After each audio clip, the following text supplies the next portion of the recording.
नमस्कार, मैं हूं अनुज देशपांडे और विश्व शांति दर्शन चैनल पे आपका हार्दिक स्वागत।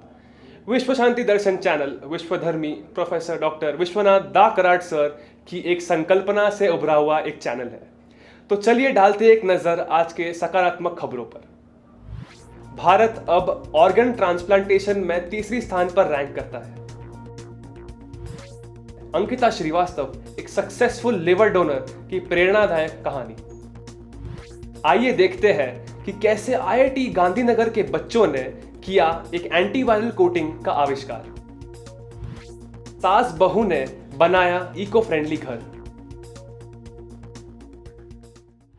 भारत अब ऑर्गन ट्रांसप्लांटेशन में तीसरी स्थान पर रैंक करता है। यूनियन मिनिस्टर मनसुख मांडविया ने ये कहा है कि भारत ऑर्गन ट्रांसप्लांटेशन में अब तीसरे रैंक पर है। हेल्थ मिनिस्टर ने कहा कि जीते जी रक्तदान और मरने के बाद अंगदान हमारे जीवन का आदर्श यही होना चाहिए। उन्होंने आगे ये भी कहा कि ऑर्गन डोनेशन का रेट 2012-13 से 4 गुना बढ़ गया है। अभी भी जिन लोगों को ट्रांसप्लांट की आवश्यकता है और जो लोग मरने के बाद अपने ऑर्गन डोनेट करते हैं, इन दोनों के बीच में बहुत बड़ा अंतर है। कोविड-19 के दौरान ये अंतर बढ़ता ही गया। ये पैंडेमिक के वजह से ट्रांसप्लांटेशन और ऑर्गन डोनेशन के एक्टिविटीज पर नकारात्मक प्रभाव हुआ। जो अंगदान करते हैं उनको उसी आदर और सम्मान से देखा जाएगा। पूरे समाज को, जागरूक नागरिकों को, सरकार को, यहाँ तक मीडिया को भी अंगदान का महत्व फैलाना चाहिए और इससे एक सद्भावना के रूप में देखना चाहिए। देखते हैं अंकिता श्रीवास्तव एक सक्सेसफुल लिवर डोनर की प्रेरणादायक कहानी।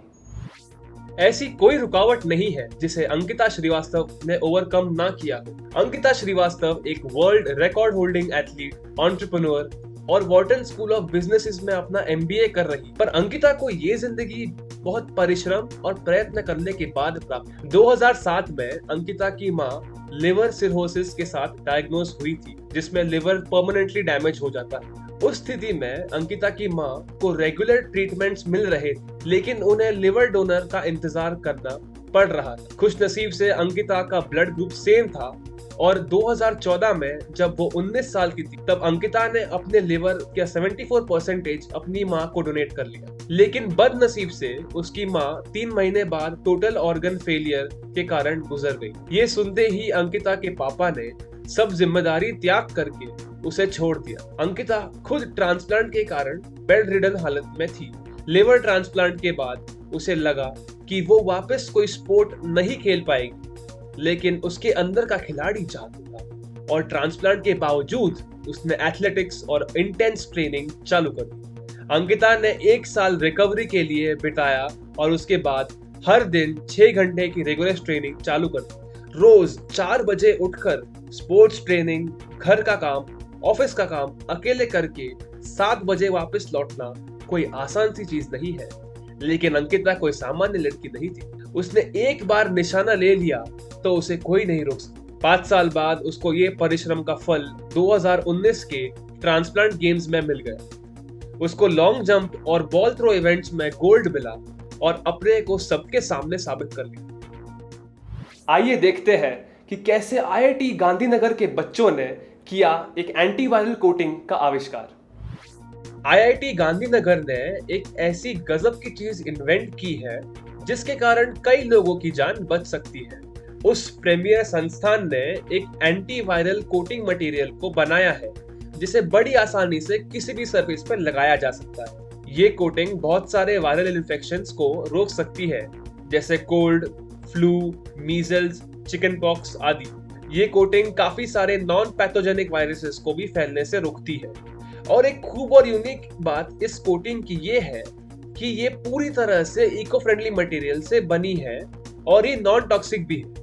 आईआईटी गांधीनगर की टीम ने इस मटेरियल को काफी बार टेस्ट किया बहुत सारे सरफेस के प्रकारों पर, लेकिन 40-50 बार धोने के बाद भी ये निकला नहीं। एमिला पांडा, उस इंस्टीट्यूट की एसोसिएट प्रोफेसर, ने कहा कि ये मटेरियल बहुत चीप, अफोर्डेबल और इको फ्रेंडली है और आईआईटी गांधीनगर में इसको कमर्शियलाइज करने की पूरी कोशिश चल रही है।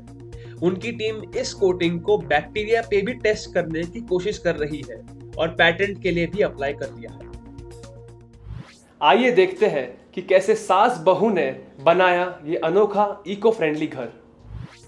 मुंबई से शिप्रा सिंघानिया और उसकी सास सुनीता सांगी, जो राजस्थान से है, म्यूचुअली बॉन्ड करते हैं काफी सारे चीजों पे। उनमें से एक है उनका वातावरण और अपने जड़ों के लिए प्यार, सम्मान और आदर। उन्होंने अलवार, राजस्थान में एक गेटवे होम सस्टेनेबिलिटी और इको फ्रेंडली प्रिंसिपल्स को दिमाग में रखते हुए बनाया। उस घर को केवल वातावरण और अपने परिवार से रिकनेक्ट होने के लिए, शहर की जिंदगी से कुछ पलों के लिए दूर होने के विचार से बनाया गया। शिप्रा स्केच डिजाइन स्टूडियो के लिए एक इंटीरियर डिजाइनर थी। 2020 में एक क्लाइंट ने एग्रो टूरिज्म स्पेस के लिए उसे अप्रोच किया, जिसकी वजह से वो नेचुरल और ऑर्गेनिक बिल्डिंग में इंटरेस्टेड हो गई। शिप्रा और उसके टीम ने मिट्टी और अर्थ सैक्स लेकर घर को लाइम और प्लास्टर से बनाना शुरू कर लिया। उन्होंने नीम के पत्तियां, हल्दी और गुड़ का इस्तेमाल कर लिया। हर चीज की अलग अलग इंपॉर्टेंस थी। नीम के पत्ते मच्छरों और टर्माइट्स को दूर रखती है, गुड़ एक अच्छा बाइंडिंग मटेरियल और मेथी मिट्टी को साथ में पकड़ के रखती है। घर का ओवरऑल कंस्ट्रक्शन 0% सीमेंट से बनाया था। घर के कमरे ऐसे डिजाइन किए गए थे कि ठंडी में रोशनी आए और गर्मी में ठंडी हवा घूमती रहे। ये 2 कमरे का घर एक परफेक्ट हॉलिडे होम है, नेचर से रिकनेक्ट होने के लिए। और क्योंकि ये एक फार्मलैंड के बीच में है, रात को लोग स्टार गेजिंग भी कर सकते हैं। रेन वाटर हार्वेस्टिंग की भी सुविधा उपलब्ध कर ली है। तो दोस्तों, मुझे उम्मीद है कि आपको आज का संस्करण पसंद आया होगा। ऐसे ही सकारात्मक खबरों को देखने के लिए विश्व शांति दर्शन चैनल पे जारी रहिए। धन्यवाद।